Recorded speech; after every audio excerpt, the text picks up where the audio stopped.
дар чанд ҳафта ва моҳи охир номзадҳо барои тӯпи тиллоии 2025 Ламин Ямал, Усмон Дембеле, Килиан Мбаппе, Муҳаммад Салоҳ, Рафа ва боз чанд нафари дигар буданд. аммо як бозингари дигар ҳаст ки сазовори будан дар ин рӯйхат аст, вале то ҳол дар он ба ҳисоб намеравад. имрӯз мо маҳз дар бораи ӯ ва имкони гирифтани тӯпи тиллоиаш мегӯем. хонумон ва ҷанобон, ана барои чӣ Витинья сазовори тӯпи тиллоӣ аст.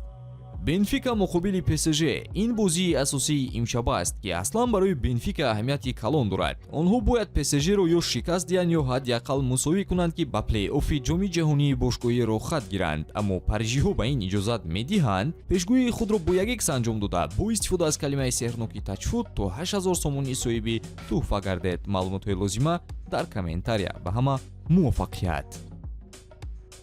тибқи меъёр тӯпи тиллоӣ се асос дорад: дастовардҳои dastavӣ, бозии инфиродӣ ва албатта маданият ва бозии шаффоф. дар масъалаи аввал, дастовардҳои dastavӣ, ҳама медонад ки Витинья бешак як ситора аст. ПСЖ имсол пурра футболи ҷаҳонро зери назорат гирифт.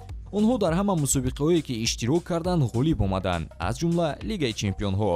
ин аввалин бор буд ки ПСЖ унвонро гирифт ва бо бузургтарин ғалаба дар финали таърихи мусобиқа. онҳо инчунин дар ҷоми ҷаҳонии dastavии FIFA ширкат доранд ва оғози афсонавӣ доштанд. дар бозии аввал бо ҳисоби 4-0 Атлетико Мадридро шикаст доданд.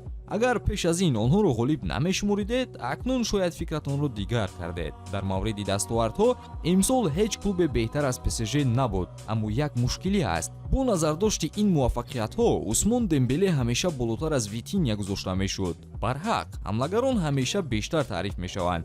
Усмон Дембеле голҳои зиёд зад, беҳтарин бозингари Лигаи 1 ва Лигаи Чемпионҳо интихоб шуд ва ҳамзамон беҳтарин голзани Лигаи 1 гардид. пас агар танҳо ба ПСЖ нигоҳ кунем, Дембеле эҳтимол бартарӣ дорад, аммо маҳз дар ин ҷо дастаҳои мунтахабҳо нақш мебозанд. Витинья тобистони имсол бо Португалия ҷоми миллатҳои УЕФА-ро бурд, яъне боз як унвони dastavӣ дар кисааш аст.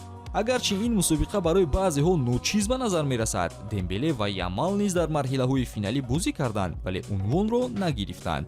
Витинья бошад гирифт.